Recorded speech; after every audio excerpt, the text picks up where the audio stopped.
lengkap mengenai tindak pidana yang didakwakan dengan menyebutkan waktu dan tempat tindak pidana itu dilakukan. Menimbang bahwa berdasarkan ketentuan pasal 143 ayat 2 KUHP tersebut di atas, maka isi surat dakwaan mengandung dua syarat, yakni syarat formal dan syarat material. Mengenai syarat formal adalah sebagaimana yang disebutkan pada pasal 143 ayat 2 huruf A KUHP tentang identitas tersangka secara lengkap, sedangkan mengenai syarat material adalah sebagaimana disebutkan dalam pasal 143 ayat 2 huruf B KUHP, bahwa tindak pidana yang didakwakan harus diuraikan secara cermat, jelas, dan lengkap. Menimbang bahwa dalam Kamus Umum Bahasa Indonesia karangan WJS Purwadarminta menyebutkan bahwa yang dimaksud dengan kata cermat, jelas, dan lengkap adalah sebagai berikut. Cermat berarti seksama, teliti, dengan penuh perhatian. Jelas berarti terang, nyata, dan tegas. Lengkap berarti genap atau tidak ada kurangnya atau komplit.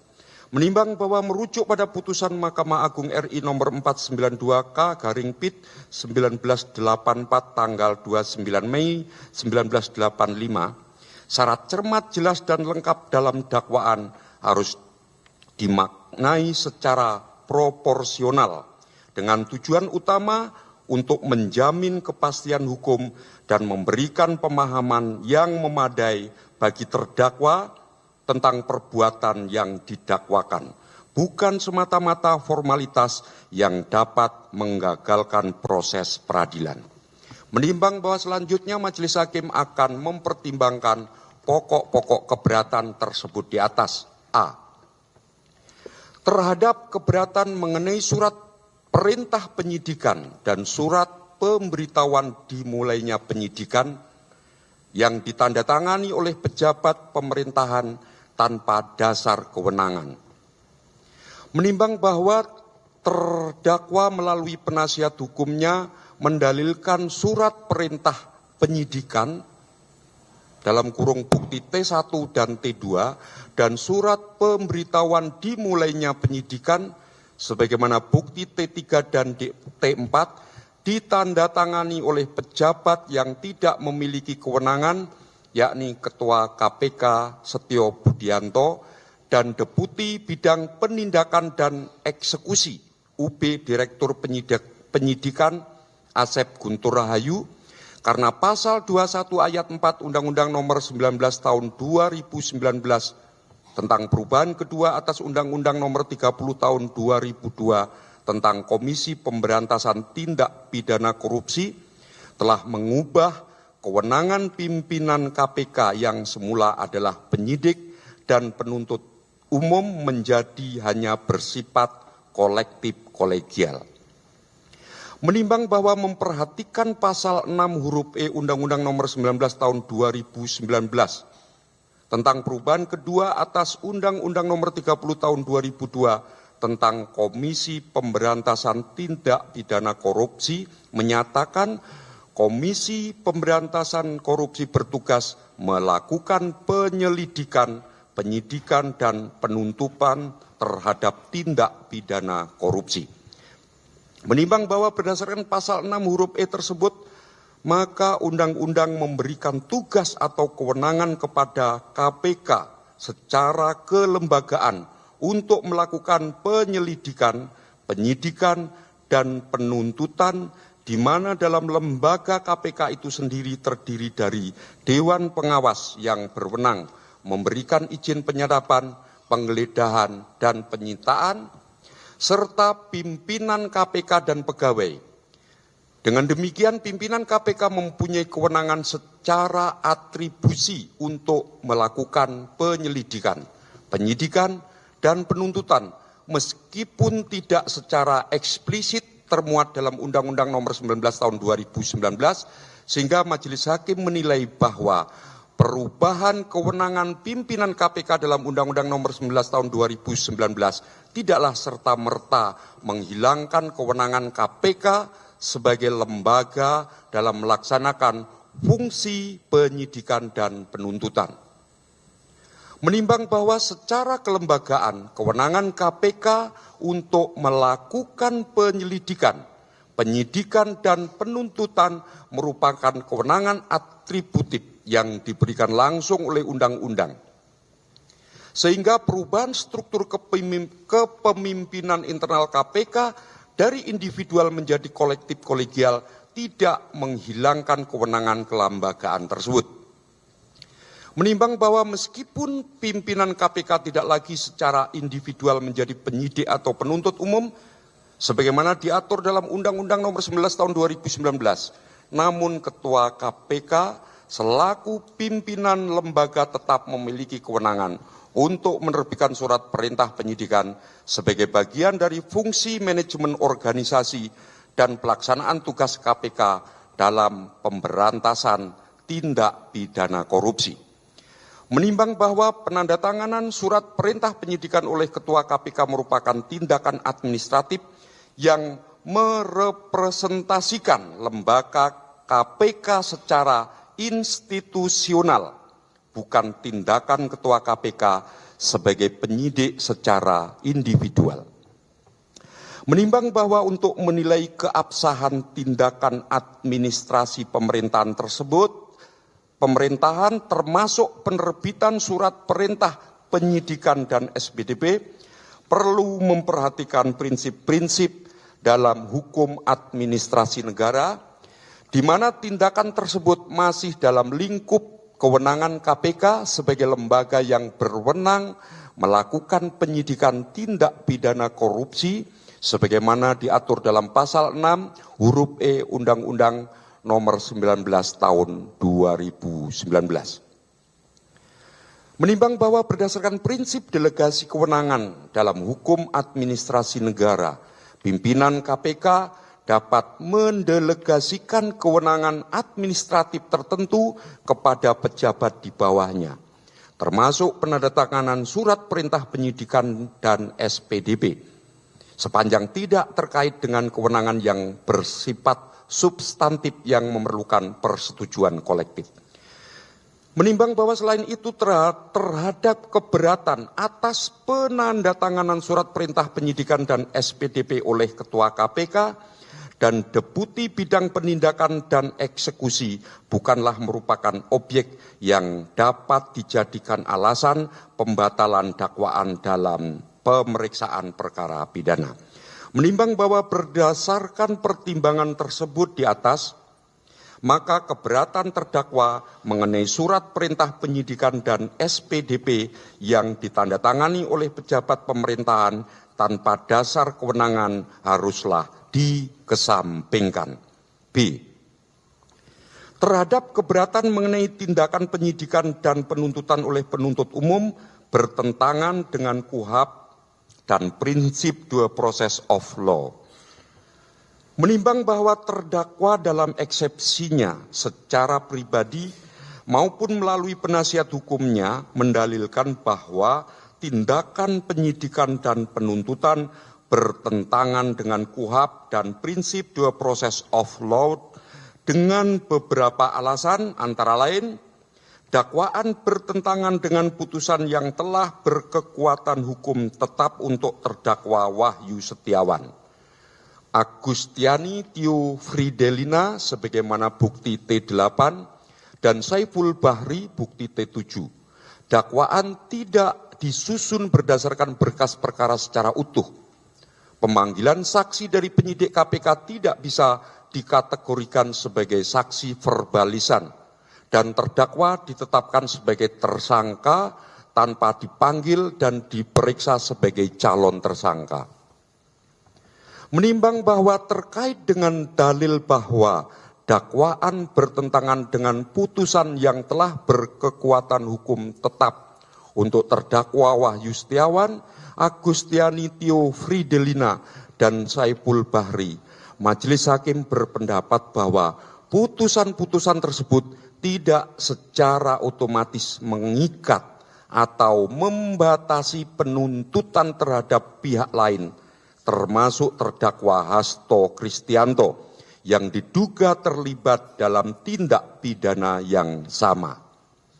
Menimbang bahwa dalam konteks hukum pidana, azas nebis in idem sebagaimana diatur dalam pasal 76 KUHP hanya berlaku terhadap orang yang sama, bukan terhadap orang yang berbeda, meskipun terkait dengan peristiwa pidana yang sama atau berkaitan. Dengan demikian, putusan terhadap Wahyu Setiawan, Agustiani, Tio Fridelina, dan Saiful Bahri tidak menimbulkan nebis in idem terhadap terdakwa Hasto Kristianto. Menimbang bahwa sekalipun terdapat perbedaan konstruksi fakta antara dakwaan dalam perkara ini dengan fakta yang terungkap dalam putusan terdahulu, hal tersebut tidak serta-merta menjadikan dakwaan batal demi hukum, melainkan harus diuji dalam pembuktian di persidangan. Menimbang bahwa dalam konteks sistem peradilan pidana terpadu, prinsip due process of law tidak dapat ditafsirkan secara kaku sebagai pemenuhan seluruh prosedur tanpa cacat sedikitpun, melainkan harus dilihat secara proporsional.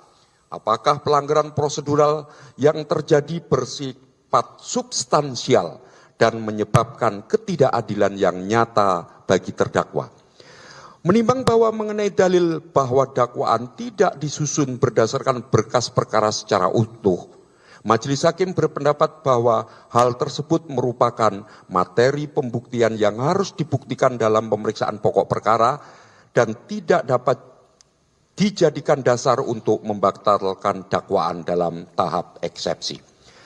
Menimbang bahwa terkait dengan dalil pemanggilan saksi yang berasal dari penyidik KPK tidak bisa dikategorikan sebagai saksi verbalisan dan syarat akan konflik kepentingan, Majelis Hakim berpendapat bahwa kualifikasi seseorang sebagai saksi tidak dibatasi pada kategori-kategori tertentu selama memenuhi ketentuan dalam pasal 1 angka 26 KUHP sebagaimana telah diperluas oleh putusan Mahkamah Konstitusi nomor 65 garing PUU strip Romawi 8 2010. Menimbang bahwa perluasan makna saksi berdasarkan putusan Mahkamah Konstitusi tersebut adalah untuk melindungi hak-hak tersangka atau terdakwa.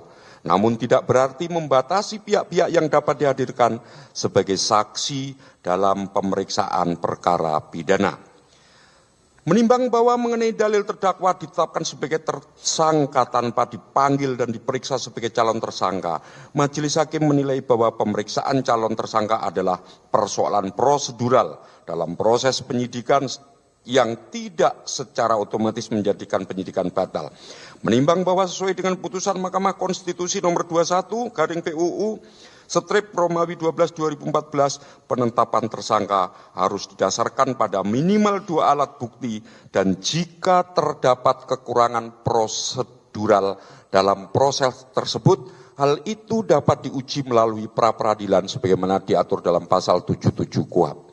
Menimbang bahwa merujuk pada doktrin substansial justice yang dianut dalam praktek peradilan, fokus utama peradilan pidana adalah tercapainya keadilan substansi sehingga pelanggaran prosedural yang tidak menimbulkan kerugian substantif bagi hak terdakwa tidak serta-merta mengakibatkan batalnya seluruh proses. Menimbang bahwa berdasarkan pertimbangan tersebut di atas, maka keberatan terdakwa mengenai tindakan penyidikan dan penuntutan oleh penuntut umum bertentangan dengan KUHP dan prinsip due process of law harus dikesampingkan. C. Terhadap keberatan mengenai KPK dan Pengadilan Tindak Pidana Korupsi tidak memiliki kewenangan absolut. Menimbang bahwa terdakwa melalui penasihat hukumnya mendalilkan bahwa KPK dan Pengadilan Tindak Pidana Korupsi tidak memiliki kewenangan absolut dalam memeriksa dan mengadili perkara terdakwa. Khususnya untuk dakwaan melanggar pasal 21 Undang-Undang Tipikor yang dikategorikan sebagai tindak pidana lain yang berkaitan dengan tindak pidana korupsi dan bukan merupakan tindak pidana korupsi. Menimbang bahwa berdasarkan pasal 6 huruf Undang-Undang nomor 19 tahun 2019, KPK berwenang melakukan penyelidikan, penyidikan dan penuntutan terhadap tindak pidana korupsi. Menimbang bahwa berdasarkan prinsip lex specialis systematis, pasal 6 huruf E tersebut harus ditafsirkan dalam konteks keseluruhan Undang-Undang Tipikor, di mana pasal 21 Undang-Undang Tipikor yang mengatur tentang mencegah, merintangi, atau menggagalkan penyidikan, penuntutan, dan pemeriksaan di sidang pengadilan merupakan bagian tidak terpisahkan dari upaya pemberantasan tindak pidana korupsi. Menimbang bahwa ketentuan dalam Undang-Undang Tipikor termasuk pasal 21 harus ditafsirkan sebagai satu kesatuan sistem hukum pemberantasan korupsi yang tidak dapat dipisahkan dari tindak pidana korupsi itu sendiri. Menimbang bahwa meskipun pasal 21 Undang-Undang Tipikor ditempatkan pada bab 3 tentang tindak pidana lain yang berkaitan dengan tindak pidana korupsi, namun hal tersebut tidak mengeluarkannya dari lingkup tindak pidana korupsi dalam arti luas sebagaimana dimaksud pasal 5 Undang-Undang Nomor 46 Tahun 2009 tentang Pengadilan Tindak Pidana Korupsi. Menimbang bahwa pasal 5 Undang-Undang Nomor 46 Tahun 2009 tentang Pengadilan Tindak Pidana Korupsi menetapkan bahwa Pengadilan Tindak Pidana Korupsi merupakan satu-satunya pengadilan yang berwenang memeriksa, mengadili, dan memutus perkara tindak pidana korupsi. Menimbang bahwa selanjutnya pasal 6 Undang-Undang Nomor 46 Tahun 2009 menyatakan bahwa Pengadilan Tindak Pidana Korupsi berwenang memeriksa, mengadili, dan memutus perkara tindak pidana korupsi, tindak pidana pencucian uang yang tindak pidana asalnya adalah tindak pidana korupsi dan atau tindak pidana yang secara tegas dalam undang-undang lain ditentukan sebagai tindak pidana korupsi.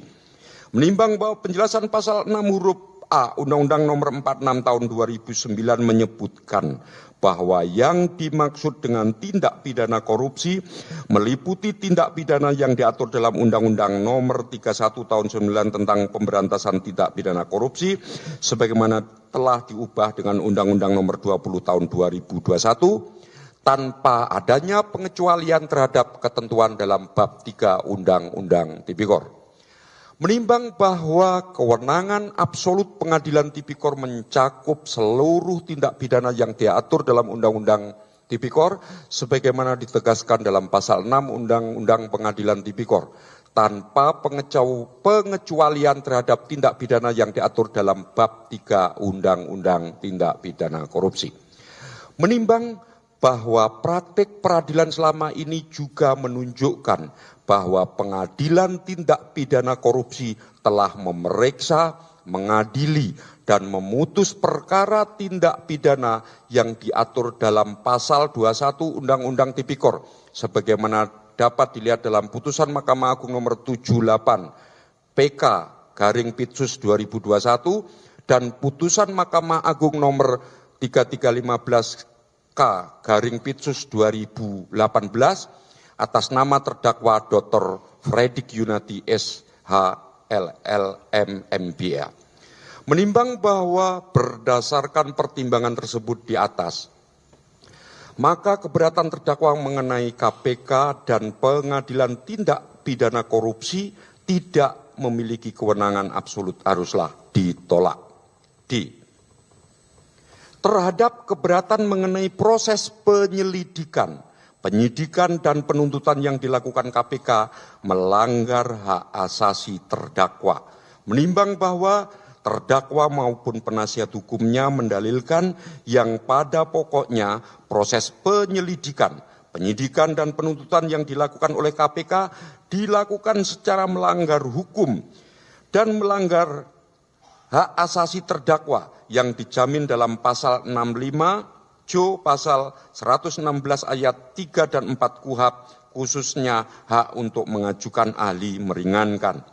Menimbang bahwa berdasarkan pasal 65 KUHP memang memberikan hak kepada tersangka atau terdakwa untuk mengusahakan dan mengajukan saksi dan atau seseorang yang memiliki keahlian khusus guna memberikan keterangan yang menguntungkan bagi dirinya.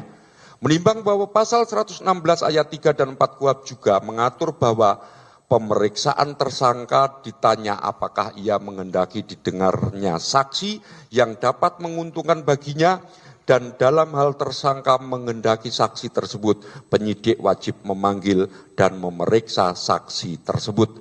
Menimbang bahwa putusan Mahkamah Konstitusi nomor 65 PUU Romawi 8 2010 telah menegaskan bahwa ketentuan pemanggilan serta pemeriksaan saksi dan atau ahli yang menguntungkan bagi tersangka atau terdakwa sebagaimana diatur dalam pasal 65 jungto pasal 116 ayat 3 dan ayat 4 KUHP harus ditafsirkan dapat dilakukan tidak hanya dalam tahap persidangan di pengadilan tetapi juga dalam penyidikan. Menimbang bahwa KPK di pihak lain berpendapat bahwa terdakwa masih dapat menghadirkan ahli yang meringankan pada pemeriksaan persidangan sebagaimana disampaikan oleh juru bicara KPK melalui media. Menimbang bahwa penolakan permintaan terdakwa untuk menghadirkan ahli yang meringankan pada tahap penyidikan secara formal memang dapat dipandang sebagai pelanggaran terhadap hak terdakwa sebagaimana yang dimaksud dalam pasal 65 jungto pasal 116 ayat 3 dan ayat 4 KUHP. Menimbang bahwa meskipun demikian pelanggaran prosedural tersebut tidak serta-merta menyebabkan dakwaan batal demi hukum, melainkan terdakwa dapat menggunakan haknya tersebut pada tahap pemeriksaan di persidangan, di mana terdakwa dapat menghadirkan ahli yang meringankan untuk didengar keterangannya. Menimbang bahwa berdasarkan azas peradilan sederhana, cepat, dan biaya ringan, sebagaimana dimaksud Pasal 2 ayat 4 Undang-Undang Kekuasaan Kehakiman, pelanggaran prosedural yang masih dapat dipulihkan pada tahap persidangan tidak seharusnya menjadi alasan pembatalan seluruh proses yang telah berjalan. Menimbang bahwa berdasarkan pertimbangan tersebut di atas, maka keberatan terdakwa mengenai proses penyelidikan, penyidikan, dan penuntutan yang dilakukan oleh KPK melanggar hak asasi terdakwa haruslah dikesampingkan.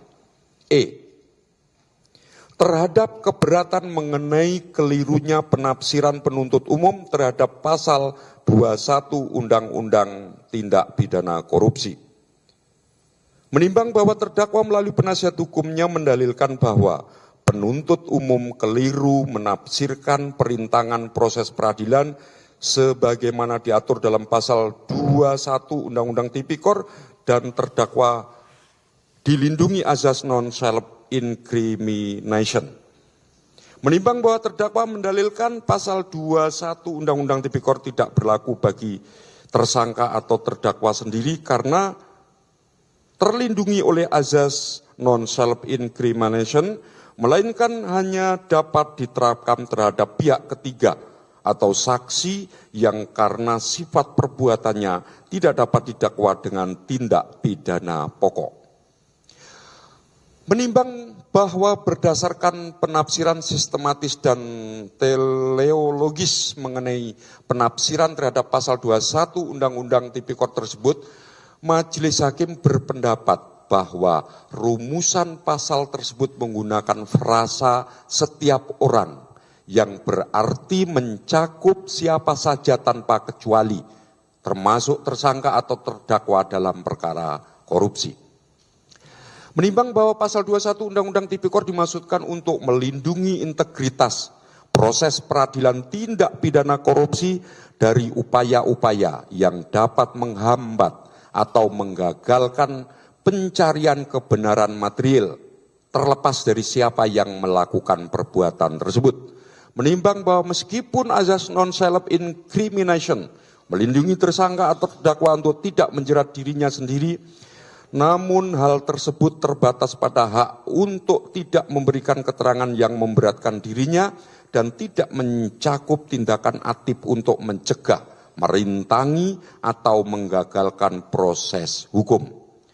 Menimbang bahwa azas non-self incrimination yang bersumber dari pasal 14 ayat 3 huruf G Konvensi Internasional Hak Sipil dan Politik tidak memberikan kekebalan atau immunity kepada tersangka atau terdakwa untuk melakukan tindakan aktif menghalangi proses hukum, melainkan hanya memberikan hak untuk tidak dipaksa memberikan keterangan yang memberatkan dirinya.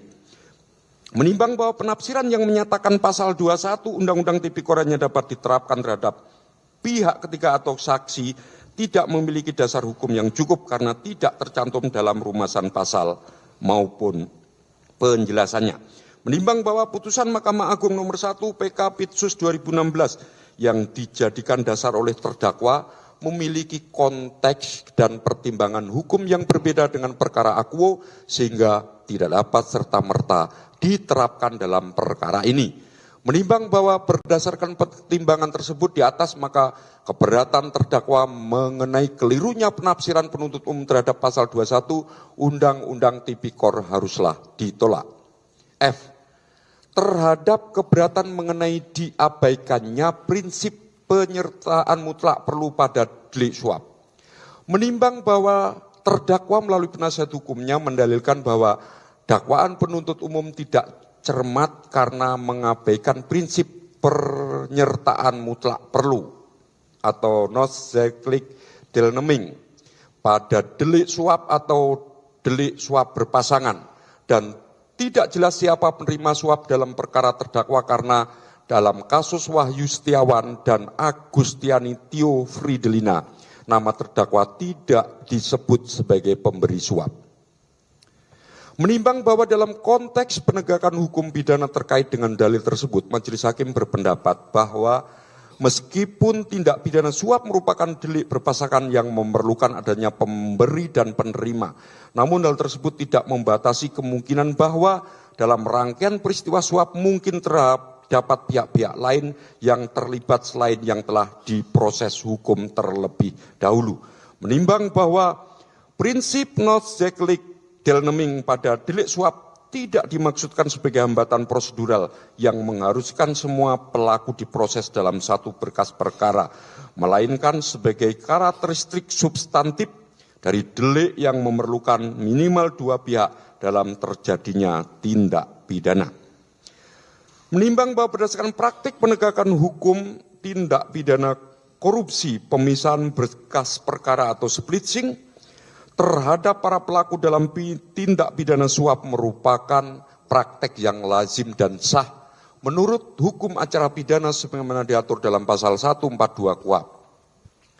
Menimbang bahwa ketidakselarasan antara dakwaan dengan putusan perkara terdahulu merupakan persoalan pembuktian yang harus diuji dalam pemeriksaan pokok perkara dan bukan merupakan alasan untuk membatalkan dakwaan pada tahap eksepsi. Menimbang bahwa dalam konteks tindak pidana penyertaan sebagaimana diatur dalam pasal 55 KUHP, setiap pelaku dapat diproses secara terpisah dan dimungkinkan adanya perbedaan konstruksi fakta sesuai dengan peran dan keterlibatan masing-masing. Menimbang bahwa berdasarkan pertimbangan tersebut di atas, maka keberatan terdakwa mengenai diabaikannya prinsip penyertaan mutlak pada delik suap haruslah dikesampingkan. G. Terhadap keberatan mengenai tidak cermat, tidak jelas, dan tidak lengkapnya dakwaan penuntut umum. Menimbang bahwa terdakwa melalui penasihat hukumnya mendalilkan bahwa dakwaan penuntut umum disusun secara tidak cermat, tidak jelas, dan tidak lengkap atau obscurable, karena beberapa alasan antara lain. Tidak menegaskan bentuk penyertaan terdakwa, kesalahan dalam penyebutan pasal 65 ayat 1 KUHP yang seharusnya KUHP, dan keliru menerapkan concursus realis pada pasal 65 ayat 1 KUHP. Menimbang bahwa terkait dengan dalil tidak ditegaskannya bentuk penyertaan terdakwa dalam dakwaan, majelis hakim berpendapat bahwa penuntut umum telah menguraikan perbuatan material yang diduga dilakukan oleh terdakwa dalam dakwaannya dengan diantaranya menarasikan dengan kata-kata terdakwa bersama Doni Tri Istiqomah, Saipul Bahri, dan Harun Masiku telah menerima sejumlah $57,350 Singapura atau setara 600 juta rupiah kepada Wahyu Setiawan. Menimbang bahwa meskipun tidak secara eksplisit menyebutkan bentuk penyertaan yang spesifik dalam kurung plager, non plager dan made plager, namun kata bersama-sama dapat dimaknai sebagai kata lain dari turut serta melakukan atau made plager, hal mana sesuai pendapat R. Susilo dalam bukunya yang berjudul Kitab Undang-Undang Hukum Pidana beserta komentarnya dalam halaman 73 menjelaskan apa yang dimaksud dengan orang yang turut serta melakukan atau made plager, di mana turut melakukan dapat diartikan bersama-sama melakukan, yang sedikitnya dilakukan oleh dua orang atau lebih. Persamaan arti turut serta melakukan adalah bersama-sama juga dapat dilihat pada pasal 20 huruf C Undang-Undang Nomor 1 tahun 2023 tentang Kitab Undang-Undang Hukum Pidana, di mana dalam penjelasan pasal 20 huruf C menjelaskan bahwa yang dimaksud dengan turut serta melakukan tindak pidana adalah mereka yang bekerja sama secara sadar dan bersama-sama secara fisik melakukan tindak pidana.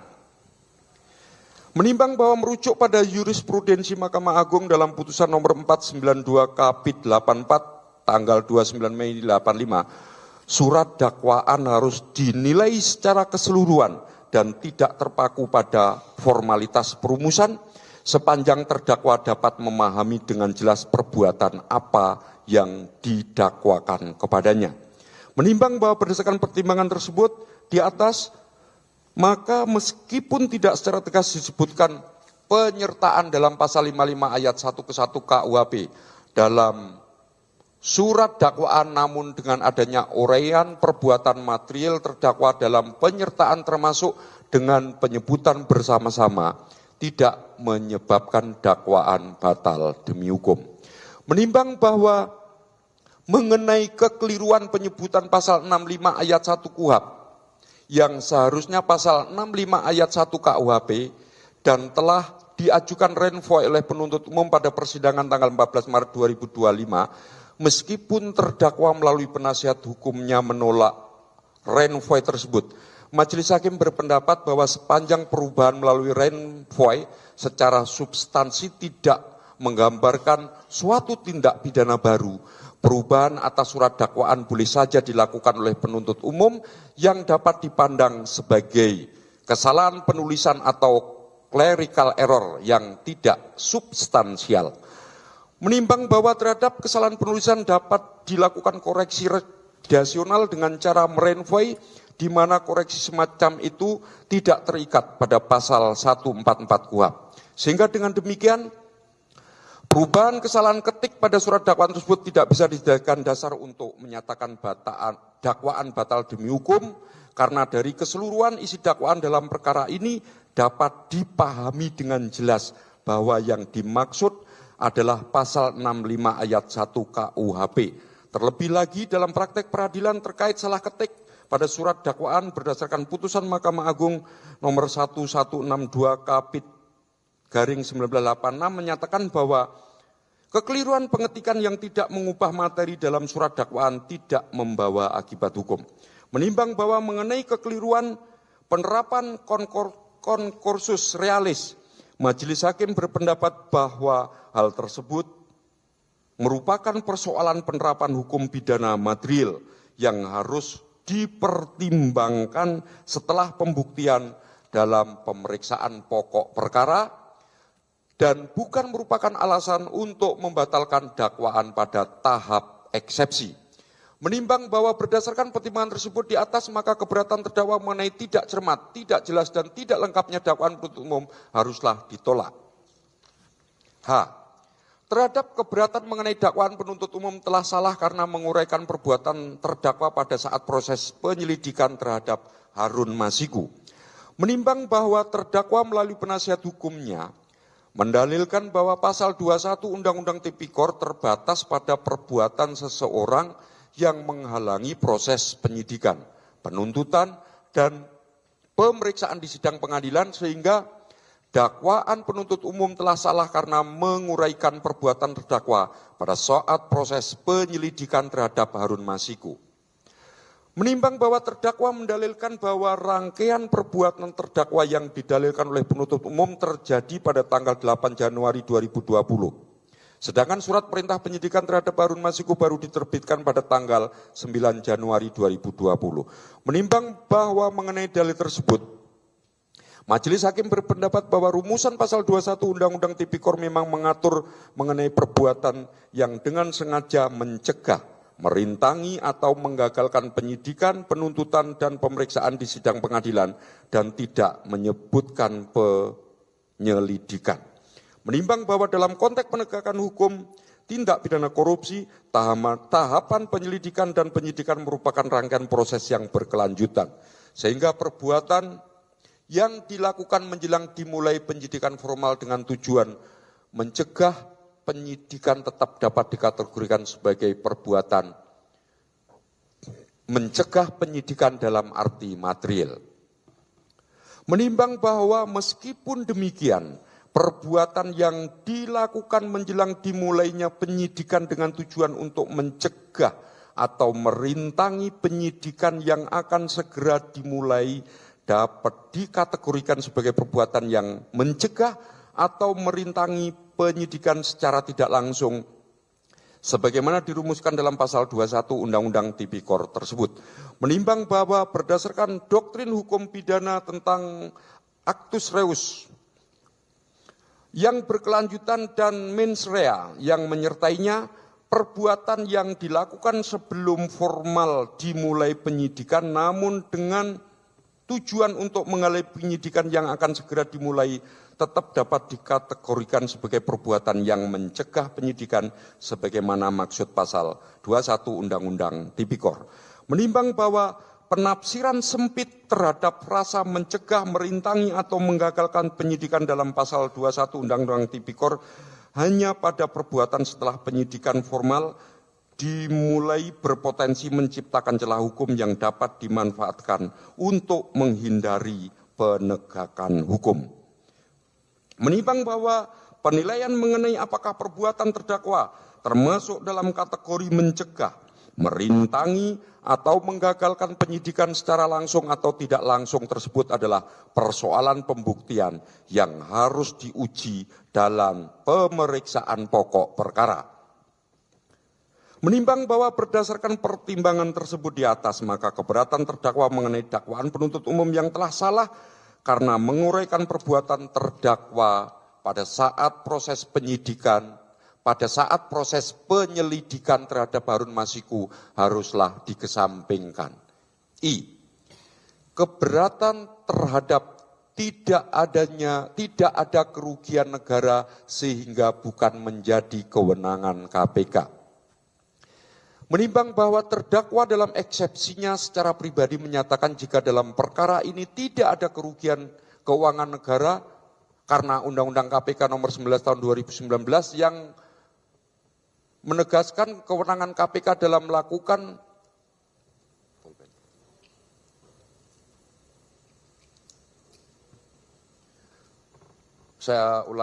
yang menegaskan kewenangan KPK dalam melakukan penyelidikan, penyidikan dan penuntutan tindak pidana korupsi yang antara lain menyangkut kerugian negara paling sedikit 1 miliar, artinya persoalan ini bukan kewenangan KPK. Menimbang bahwa dalam perkara ini terdakwa telah didakwa oleh penuntut umum dengan dakwaan tidak hanya melanggar pasal 21 Undang-Undang 31 tahun 1999 tentang pemberantasan tindak pidana korupsi sebagaimana telah diubah dengan Undang-Undang RI nomor 20 tahun 2001 tentang perubahan atas Undang-Undang RI nomor 31 tahun 99 tentang tindak pidana korupsi, namun juga didakwa melanggar pasal 5 ayat 1 huruf A atau pasal 13 Undang-Undang Tipikor jungto pasal 55 ayat 1 ke 1 KUHP jungto pasal 64 ayat 1 KUHP. Menimbang bahwa dengan didakwanya terdakwa dengan pasal 5 ayat 1 huruf A atau pasal 13 Undang-Undang Tipikor jungto pasal 55 ayat 1 ke 1 KUHP jungto pasal 64 ayat 1 KUHP tersebut menunjukkan bahwa terdakwa turut serta melakukan penyuapan terhadap seseorang penyelenggara negara, yaitu Wahyu Setiawan selaku anggota KPU RI periode tahun 2017-2022 bersama-sama dengan Doni Tri Istiqomah, Saiful Bahri, dan Harun Masiku. Hal mana dengan adanya tindak pidana suap antara penyelenggara sebagai penerima suap dengan pemberi suap yang bukan penyelenggara negara atau pegawai negeri, maka merupakan tindak pidana korupsi yang masih menjadi kewenangan KPK berdasarkan pasal 11 ayat 1 huruf A Undang-Undang nomor 19 tahun 2009 tentang perubahan kedua atas Undang-Undang nomor 30 tahun 2002 tentang Komisi Pemberantasan Tindak Pidana Korupsi yang menyatakan Komisi Pemberantasan Korupsi berwenang melakukan penyelidikan, penyidikan, dan penuntutan terhadap tindak pidana korupsi yang melibatkan aparat penegak hukum, penyelenggara negara, dan orang lain yang ada kaitannya dengan tindak pidana korupsi yang dilakukan oleh aparat penegak hukum atau penyelenggara negara. Menimbang bahwa berdasarkan pasal 11 Undang-Undang KPK, kewenangan KPK untuk menangani tindak pidana korupsi tidak semata-mata didasarkan pada adanya kerugian keuangan negara, melainkan juga pada kriteria lain seperti melibatkan penyelenggara negara, mendapat perhatian yang meresahkan masyarakat, dan atau yang menyangkut kerugian negara paling sedikit 1 miliar. Menimbang bahwa tindak pidana suap sebagaimana diatur dalam pasal 55 ayat 1 Undang-Undang Tipikor yang melibatkan penyelenggara negara sepenuhnya berada dalam kewenangan KPK berdasarkan pasal 11 ayat 1 huruf A Undang-Undang KPK tanpa harus memenuhi threshold kerugian keuangan negara. Menimbang bahwa berdasarkan pertimbangan tersebut di atas, maka keberatan terdakwa bahwa KPK tidak berwenang melakukan penyidikan dan penuntutan perkara terdakwa karena tidak ada kerugian negara harus dikesampingkan.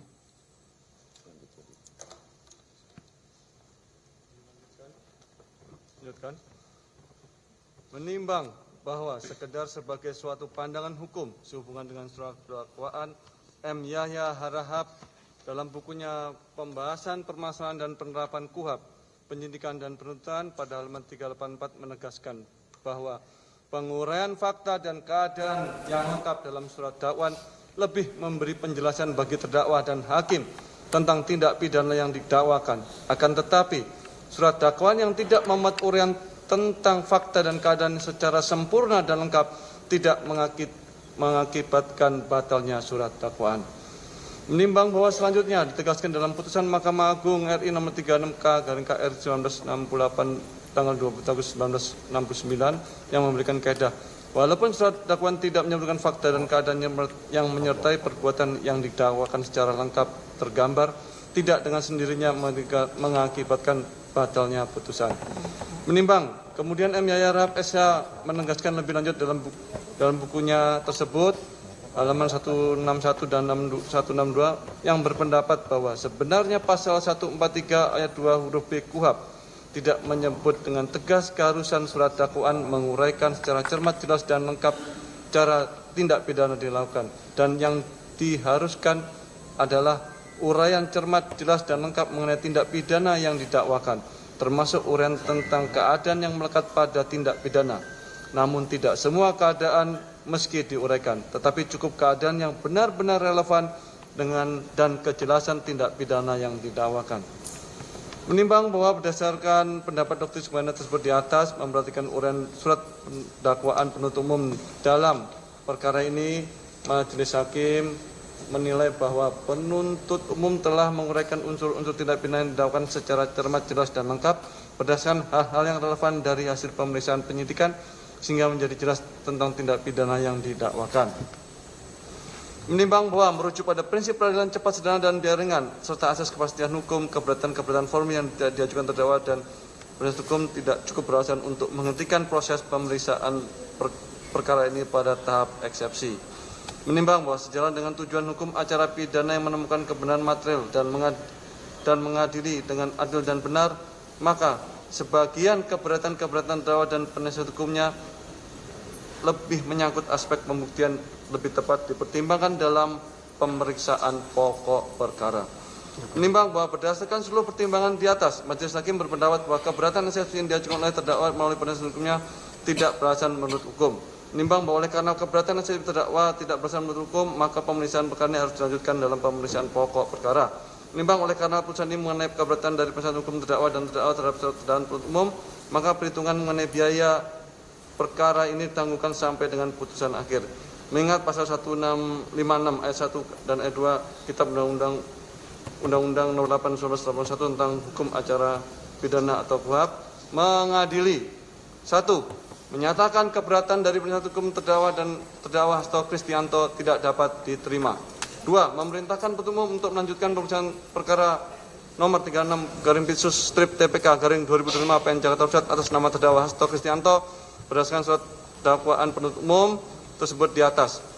3. Menangguhkan biaya perkara sampai dengan putusan akhir. Demikian diputuskan dalam sidang permusyawaratan Majelis Hakim tindak pidana korupsi pada Pengadilan Negeri Jakarta Pusat pada hari Kamis 27 Maret 2025 oleh Rios Ramanto SHMA selaku Hakim Ketua, Fajar Kusuma Haji SHMA dan Hakim Ad hoc tindak pidana korupsi Dr. Sigit Herman Binaji SHM masing-masing sebagai hakim anggota yang diucapkan dalam sidang terbuka untuk umum pada hari Jumat tanggal 11 April 2025 oleh Hakim Ketua dengan didampingi para hakim anggota Sunoto SHMH dan Hakim Ad hoc tindak pidana korupsi Dr. Haji Sigit Herman Binaji SHM berdasarkan penetapan Ketua Pengadilan Negeri tindak pidana korupsi pada Pengadilan Negeri Jakarta nomor 36 Pitsus TPK 25 tanggal 11 April 2025 dibantu oleh Kusuma Wati panitera pengganti pada Pengadilan tindak pidana korupsi pada Pengadilan Negeri Jakarta Pusat serta dihadiri oleh Wawan